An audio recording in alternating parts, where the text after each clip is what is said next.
Bonjour à toutes et à tous et bienvenue sur la chaîne de Mon Plan B. Aujourd'hui, on se retrouve pour un petit point de mi-mois pour mes finances. Mais d'abord, comme d'habitude, petite présentation. Donc, je suis Nora, ancienne jument footiste du budget qui a repris ses finances en main il y a à peu près 2 ans. Donc, sur ma chaîne, je vous partage comment mon mari et moi planifions nos finances et utilisons le budget bas zéro et la méthode des enveloppes budgétaires pour garder le cap et atteindre nos objectifs de vie. Mais ce que nous désirons par-dessus tout, c'est de pouvoir soutenir les personnes et les projets qui nous tiennent à cœur et de simplifier nos finances.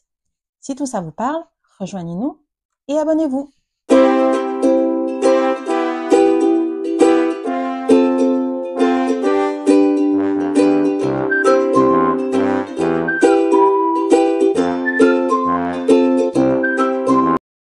Bonjour et bienvenue. Donc j'espère que vous avez passé une très belle semaine. Donc nous ça va. On est aujourd'hui le jeudi 18 avril et je viens de pointer notre compte joint pour les factures. La dernière est prévue pour le 16.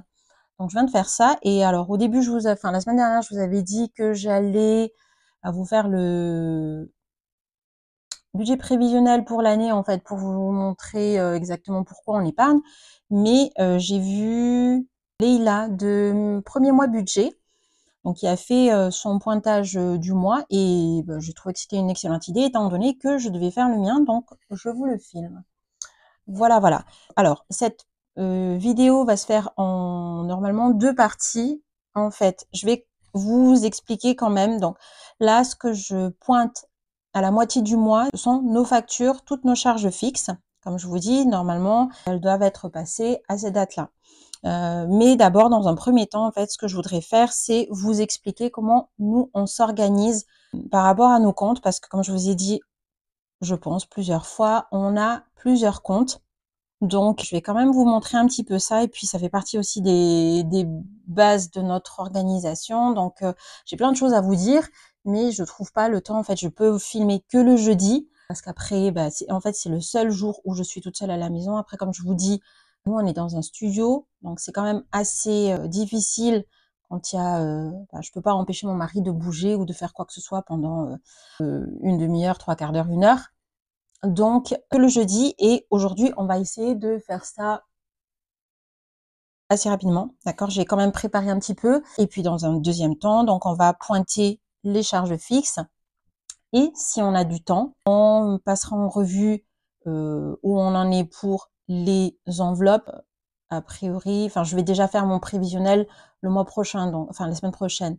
Donc, du coup, voilà, on verra si on a le temps. Si on n'a pas le temps, ce sera la semaine prochaine, c'est pas bien grave.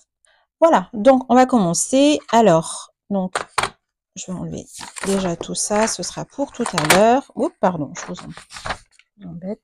Tac.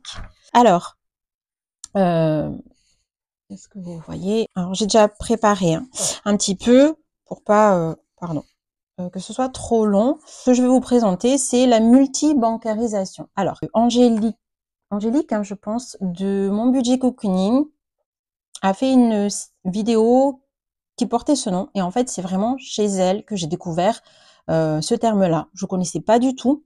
Donc, je vous mettrai sa vidéo en description. Donc, comment elle gère les avantages qu'elle y a trouvé, tout ça. Comment elle gère, enfin, avec plusieurs comptes.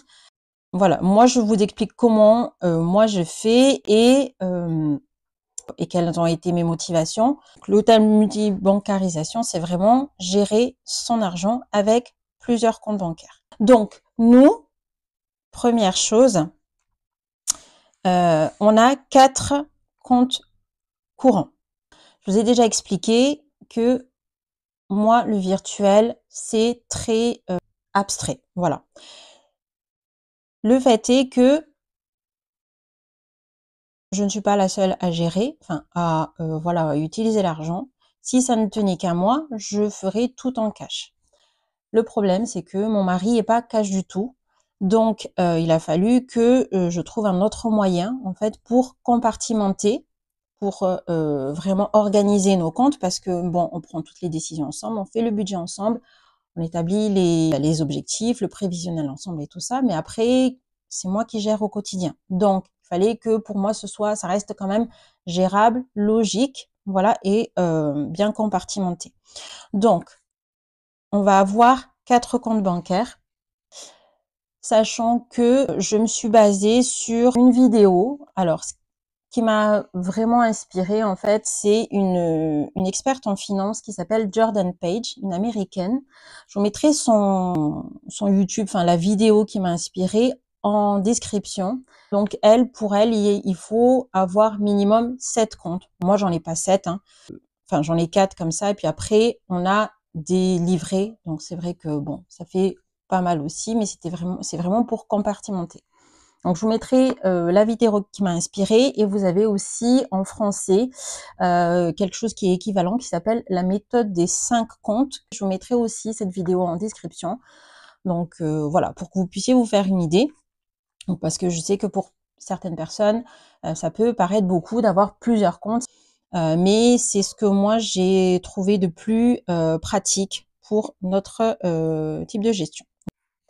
Donc nous on a un premier compte, notre compte principal, qui est dans une banque classique où on va avoir toutes nos ressources. Donc en l'occurrence, nous on n'a que nos salaires hein, qui vont rentrer dans ce compte. Mais si on était amené à avoir d'autres ressources, donc tout arrive dans ce compte principal. Tout ce qui est pour la maison, en charge fixe, va être prélevé directement sur ce compte.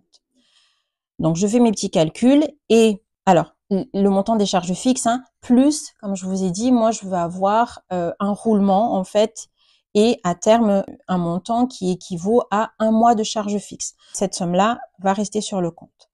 Ensuite, les charges variables, une fois que j'ai fait mes petits calculs dans le prévisionnel, on va enlever toutes les charges variables et on va les dispatcher dans plusieurs comptes. Le premier compte qu'on va avoir pour les charges variables virtuelles, ça va être notre compte Revolut. Donc, dans notre compte Revolut, on va avoir tout ce qui est divers, alimentation et le roulement pour notre carte bleue. C'est le même principe que Lydia, sachant que nous, on est chez Revolut depuis à peu près 2 ans. Et Lydia n'existait pas encore à l'époque, c'était soit Revolut, soit N26. Donc, mon critère pour choisir Revolut, c'était vraiment ce système d'enveloppe virtuelle. Voilà, vous avez ce qu'on appelle des pockets. Voilà, on peut compartimenter l'argent pour que ça fasse exactement comme des enveloppes en fait. Voilà, j'essaierai de vous mettre sur mon téléphone ce que ça donne. Voilà, si j'y arrive, d'accord, parce que je crois que quand je le fais, en fait, j'arrive pas à insérer avec du son. Enfin, on verra. Voilà, j'essaierai de vous faire ça. Donc, au jour d'aujourd'hui, Revolut, ils ont ce qu'on appelle des comptes joints, c'est possible.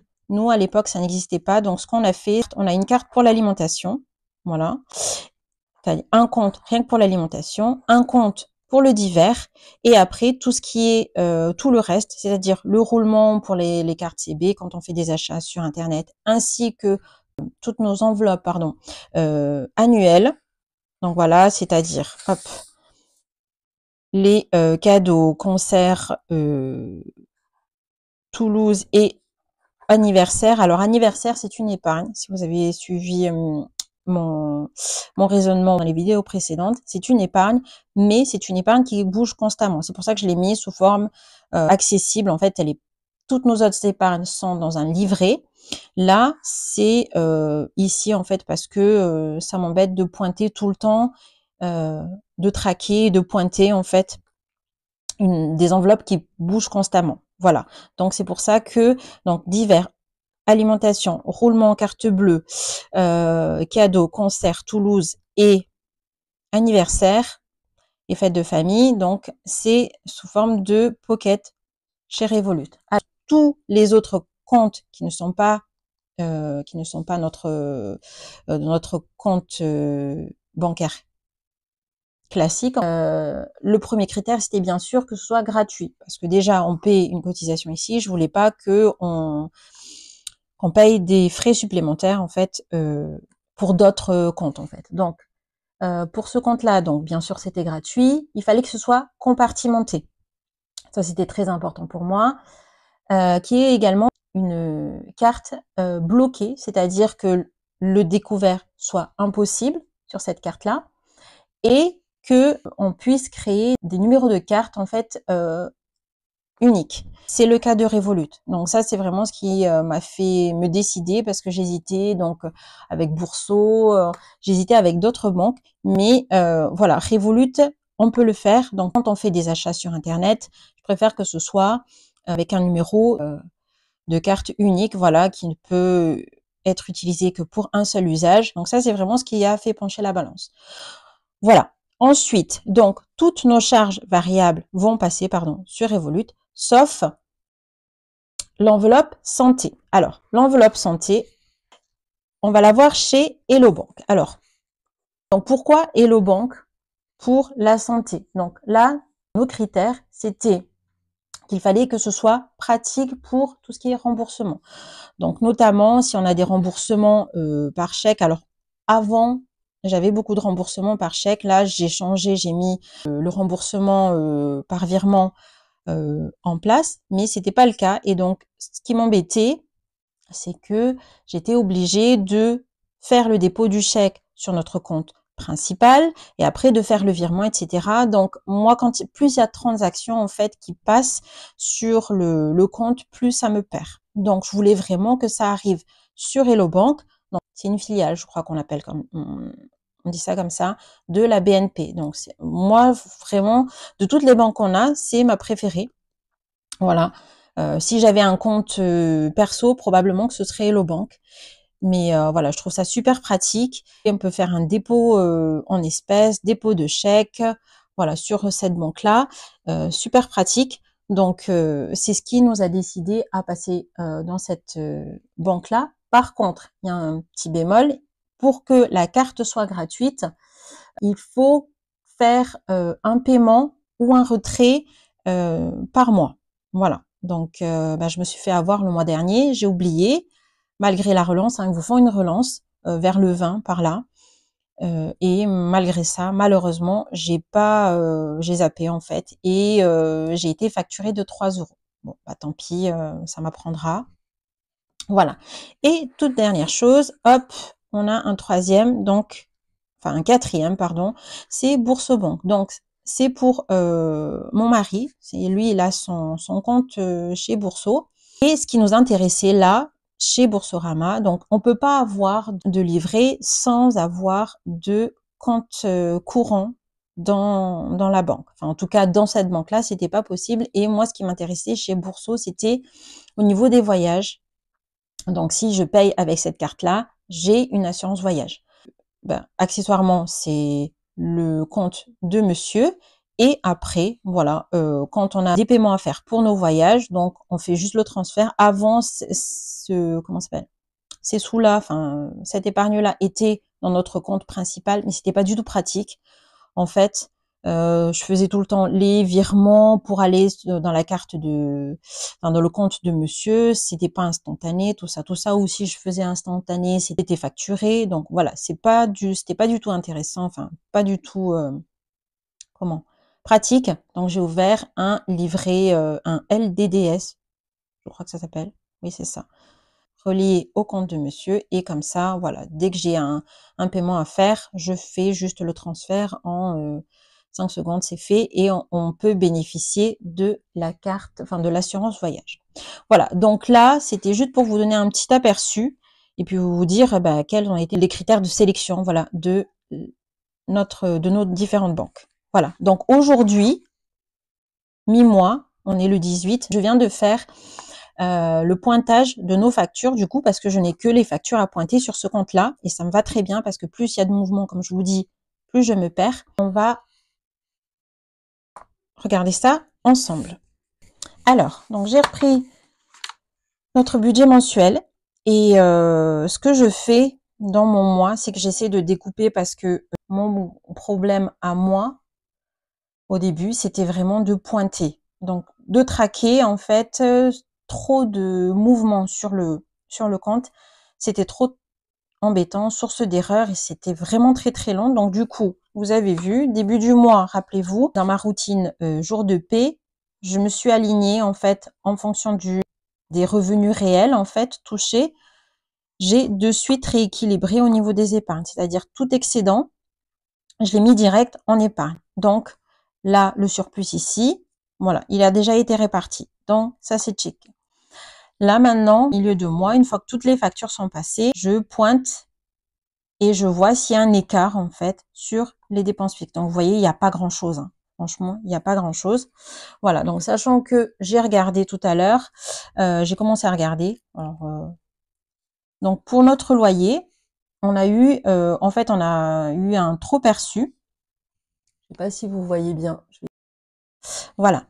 Donc, du coup, là, au niveau de notre loyer, on a eu un trop perçu. Donc, ils nous ont remboursé une partie. C'était, voilà, comment on dit ça, régularisation, pardon, des charges. Donc, au lieu d'être prélevé 415 €, on a été prélevé de 240. Alors, je vais mettre exactement pour le coup, parce que vous allez voir pourquoi. Donc, de 241,65. Donc, ça fait une super économie, super génial. Pour ce qui est de l'EDF, on en a, alors, rappelez-vous, hein, moi, je fais toujours, j'arrondis toujours à l'euro supérieur pour les charges. Voilà, pour que après il me reste des centimes et les centimes, ça se cumule. Hop, donc on est à 33,83. Pour Navigo 1, Navigo 2, donc pour rappel, ce sont les titres de transport en Île-de-France. Donc ce sont nos abonnements. J'ai mis 87,87. Effectivement, c'était 86,40 et 86,40. Ok.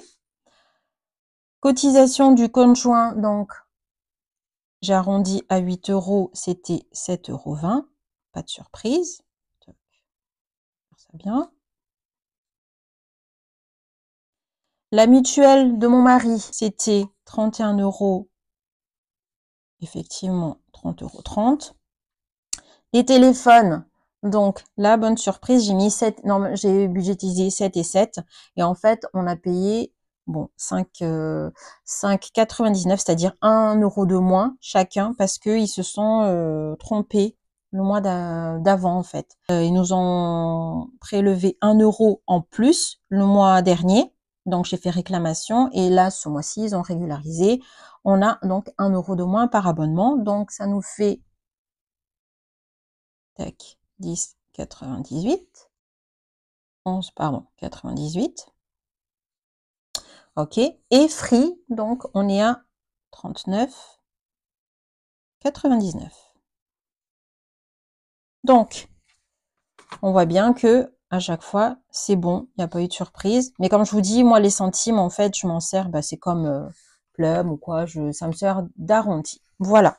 Donc, du coup, on est à 221. Vous voyez, oui, 65 plus 53, 33 plus 86, 40 plus 86, 40 plus 720 plus 30, pardon, plus 11, 98 plus 39, 99. Ça nous fait 537,75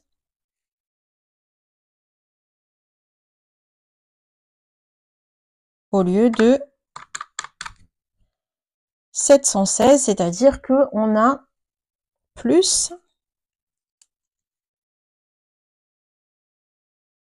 178 €. Là, je le laisse comme ça. Je vais pas faire les transferts sur les... Enfin bon, faire ça, mais je vais pas faire des transferts dans les épargnes et tout ça avec les centimes. Donc voilà, donc potentiellement, on a 178 €. Et ça va partir dans les épargnes. Ça va être réparti dans les épargnes et défis, voilà, de fin de mois. Parce que moi, je fais quelques défis, comme je vous ai dit, mais bon, pas grand-chose. Mais voilà, 178 € potentiellement. Je vais pas le transférer de suite parce que en fait, dans ces 178 €, il y a, souvenez-vous, mon imprévu, là, il est sur mon compte joint. C'est ce qui va me, voilà, ça fait partie de ma soupape. En fait, c'est mon fonds d'urgence qui va se cumuler et qui va gonfler si je l'utilise pas. Donc, jusqu'à atteindre les un mois, en fait, l'équivalent de nos dépenses fixes. Voilà. Donc, là, j'ai potentiellement 178 € à réinjecter, mais je vais attendre la fin du mois, en fait, Être sûr de pas avoir d'imprévus supplémentaires. Voilà. Ok. Voilà. Bah, c'est facile. Ouais, je suis fière de moi. 7 minutes. Ok. Je pense. 7 minutes. Ouais, ben, franchement. Donc, c'est cool. Voilà. Donc, ça, c'est ce que je fais. Vous voyez, c'est super rapido. Bah, génial. Ok. Donc, du coup, puisqu'on a du temps, on va faire un petit, je pense, un petit, hop, je vais remonter. Donc, ben, puisqu'on a du temps, allons-y pour un petit point sur nos enveloppes. Donc, alors, tac. Alors, attendez, parce que là, j'ai mis ça ici. J'ai utilisé, je vais le remettre là. Donc, là, ce sont les tickets resto, hein, comme je vous ai dit. Donc, j'ai fait plusieurs. Désolée par ce reflet, j'aime pas du tout le... Voilà. Désolée de ce reflet, mais pour l'instant, j'ai pas trop de solutions. On verra. On verra. Donc, là, pour les tickets resto, comme je vous ai dit, j'ai eu 154 €. Non, peut-être que je vous l'ai pas dit. Ouais. Donc, j'ai eu 154 € au lieu de 40 €. Donc, les tickets resto, pour rappel, je mets 100 € d'office en complément de notre alimentation et le reste, ça part dans les restaurants. Voilà. Donc, tant mieux pour nous, on a eu plus. Donc, là, sur les 54 €, on a eu un déjeuner le 12. Enfin non, on a eu, non, c'est mon déjeuner. Je déjeune rarement à l'extérieur. En général, j'amène. Mais là, pour le coup, j'ai déjeuné à l'extérieur. Donc, j'en ai eu pour 5,20 €. Et on s'est fait un sandwich, une sandwicherie en fait. Et on en a eu pour 25. En fait, on a eu pour beaucoup plus que ça. Mais j'ai complété avec l'enveloppe fast-food en fait. Mais c'était une espèce de sandwicherie, bon, très bon, mais franchement très cher aussi. Enfin bref, voilà, c'est les prix de Paris, hein, d'accord. Et donc, tout ça pour dire qu'il nous reste 23,80 € sur notre budget de 54, donc pas mal, voilà. Ok, ensuite pour l'autre partie, sur les courses, donc j'ai utilisé, donc sur les 100 €, on avait 20 €, 25 € pardon, qui sont passés début du mois. Ça, c'était le reste de notre, enfin le fonds de roulement en quelque sorte des anciens tickets resto. Et ensuite, j'ai complété avec 75 €. Donc, quand je les ai eu le 10, et donc donc 25 plus 75, ça fait bien 100. Je suis allée une fois à Picard, une fois à Monoprix, et donc il va me rester 25 €. Donc, rappelez-vous, c'est 25 € x 4. Donc, 1, 2, 3. Pardon. 1, 2, 3. Et il me reste une quatrième. Donc, il me reste 25 € sur ça. Ensuite, marché. Tac. Vous voyez bien? Oui, je pense. Donc, pour le marché, je me suis fait donc 20 € par semaine. Donc, les deux se complètent. Hein. Voilà, en gros, c'est 25 plus 20. Donc, sur l'enveloppe marché, qui est en virtuel, hein, la carte Revolut alimentation, je suis allée faire les courses 3 fois. Donc, 20, 20, 20. Et là, il va me rester 20. Enfin, il va me rester 14. Mais voilà, 14, pardon. Et pour le mois prochain, j'ai déjà marqué, voilà, j'ai déjà marqué que les prochaines courses, alors c'est soit le mardi, soit le mercredi hein, que je fais les courses en ville quand je travaille. Et puis après, donc le dernier, ce sera 20 €. Et donc potentiellement, il va me rester quelque chose. Mais en fait, ce qui se passe sur Revolut, c'est que je me suis mis des prélèvements automatiques. Quand j'utilise pas tout mon budget de la semaine, en général, ça va partir. Donc j'ai plusieurs prélèvements automatiques tout au long de la semaine. Et comme je vous ai dit la dernière fois, moi je préfère automatiser, comme ça je le vois pas en fait. Et ça me stresse pas, je sais juste qu'au moment où je vais utiliser l'argent, je regarde et ah ouais, il me reste tant et ça passe ou ça passe pas. Voilà. En fait, c'est ça. Voilà, donc il va me rester un mois, voilà, une semaine, pardon, à 20 € pour la semaine prochaine. Ok, bon, donc, je suis revenue parce que mon mari est revenu à la maison plus tôt que prévu. Donc du coup, je vais me dépêcher un petit peu, hein. Comme je vous ai dit, on est dans un studio, donc c'est pas trop pratique.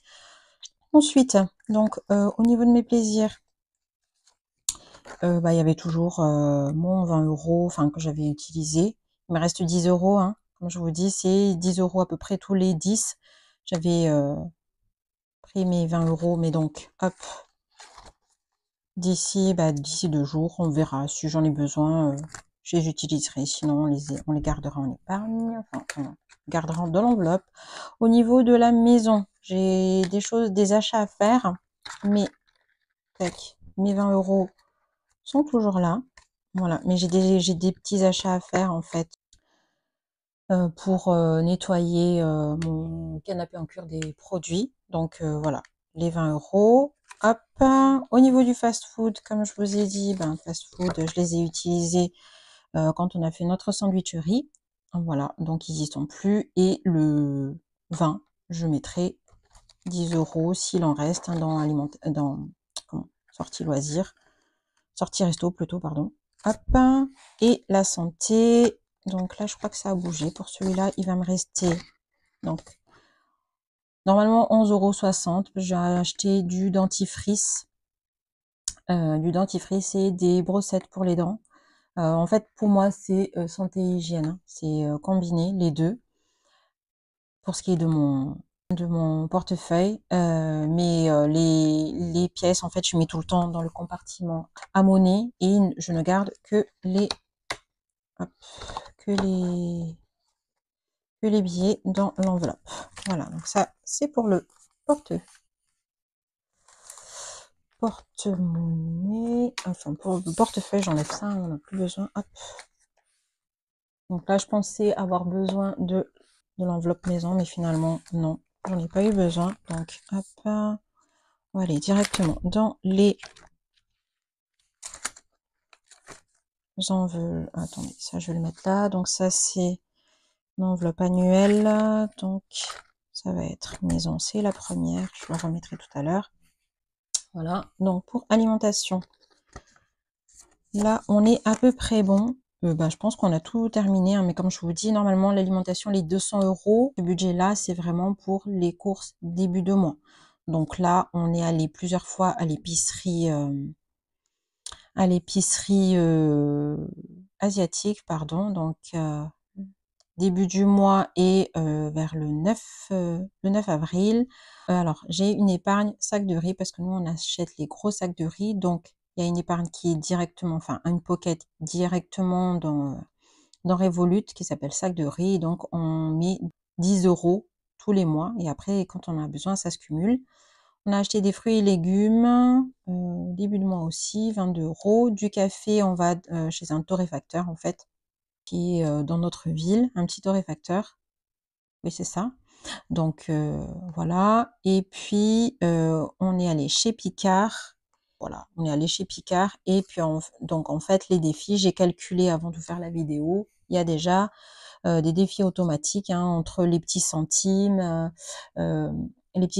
qui se mettent, enfin quand vous faites l'arrondi supérieur, à l'euro supérieur, pardon. Donc j'ai mis également en place des petits défis de 50 centimes par jour, 1 euro par jour et tout ça. Et donc, depuis le début du mois, on a eu pour 36 euros. Donc là, de toute façon, on est bon, hein. On mi du mois, c'est vraiment nos grosses courses, en fait, les grosses courses du mois. Donc, on est à zéro et c'est bon, c'est pas grave, c'est OK. Maintenant, on est vraiment sur l'enveloppe marché.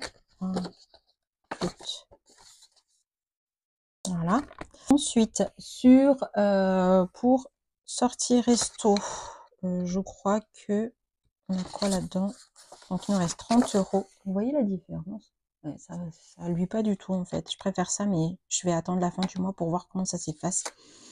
Donc sur les 80 euros qu'on met là-dedans, donc plus les 100 euros non pardon, les 54 euros de ticket resto, hein, qui se complètent. Donc ça nous fait quand même un petit budget, ça va. Donc on est allé, on avait déjà pris pour aller au, comment ça s'appelle? Chinois, pardon, oui voilà. Et puis 2 fois, donc le début du mois et le 10, on a eu notre budget fast food, moins 10 euros, moins 10 euros. Défi 10 euros, donc c'est ce que je fais tous les 10 du mois aussi. Je choisis une enveloppe là où j'ai un peu plus et j'enlève les 10 euros. Et défi monnaie, donc le 10, toujours pareil, hein, j'enlève la monnaie. Voilà, avec les 10 euros, c'est ce qui fait mon petit défi. Alors c'est pour avoir un tout petit peu plus, en fait c'est pour grappiller tout au long du mois. Donc il nous reste 30 euros. Voilà, pour la fin du mois, plus les 20 et quelques en ticket resto. Je pense que ça devrait le faire. Voilà, il reste 15 jours, ça devrait aller. Bonté, donc il reste quelques petits sous. Voilà, alors voilà, typiquement quand je prends les 10 du mois, je les mets tous là en fait. Je les dispatche pas de suite, c'est pareil, c'est le même principe que ce que j'ai en plus dans les charges de fixe en fait sur le compte. C'est vraiment à la fin du mois que je dispatche tout en fonction du montant que j'ai. Donc là, économie du mois, pour l'instant, on a 10 euros et les petites pièces, j'ai 10, 14, 14,40, 14,44. Voilà, à ce jour. Tac. Ok. Ensuite, dans nos enveloppes, je pense pas que dans les enveloppes, ça c'est pour donc le budget du mois. Et puis les enveloppes annuelles, je crois que j'ai rien qui a bougé. Donc attendez que je mette ça. Hop.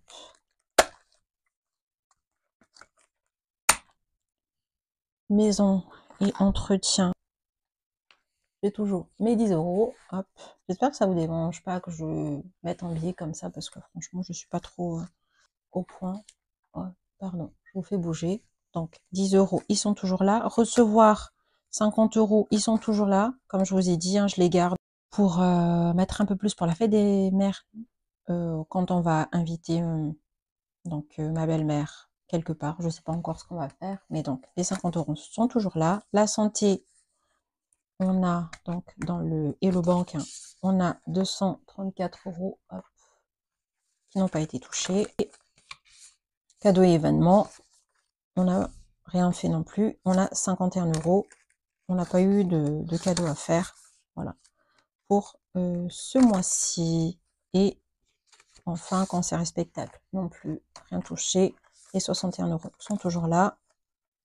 Et enfin, le vrai enfin, 91 euros pour Toulouse. Ah si, ça a bougé, pardon. Je me suis plantée, alors attendez que je l'écrive de suite. J'ai acheté un billet de train pour aller à Toulouse et j'en ai eu pour 6. Donc c'était début du mois et je l'ai pas noté. Bravo. Donc je crois qu'il me reste 2 euros. Donc c'est-à-dire que j'en ai eu pour 89 euros. Hop, voilà. Hein.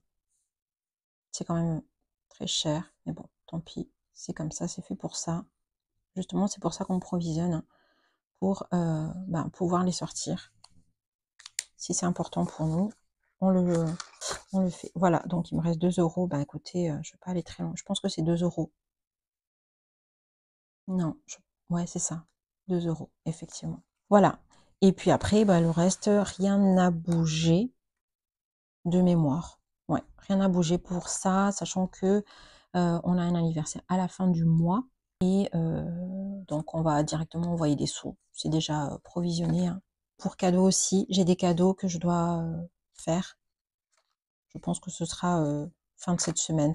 Je vais faire la commande, voilà, de 2 cadeaux. Mais donc j'ai les 51 euros, ça passera largement. Voilà, donc c'est tout, je pense que j'ai à vous dire. Je vais pas non plus, pour une fois que je fais une vidéo pas super longue, on va en profiter.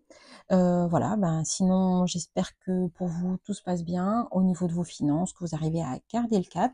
Voilà, je vous mets, comme je vous ai dit, en description donc les 2 vidéos dont je vous ai parlé. Je vous mettrai aussi donc la vidéo de Angéline de mon budget cocooning, celle qu'elle a faite sur la multi-bancarisation. Et je vous mettrai aussi, je vous remettrai les comptes de Soleil Budget et mon budget à ma façon qui gère les enveloppes 100% virtuelles. Donc comme ça, voilà, pour rappel, si ça peut vous donner des idées si vous n'êtes pas à l'aise avec le cash. Voilà, donc sur ce, je vais vous laisser. Et puis j'espère que vous allez passer un bon week-end, une bonne fin de semaine ou n'importe, voilà, au moment où vous allez regarder cette vidéo. Prenez soin de vous et moi je vous dis à la semaine prochaine. Bye bye!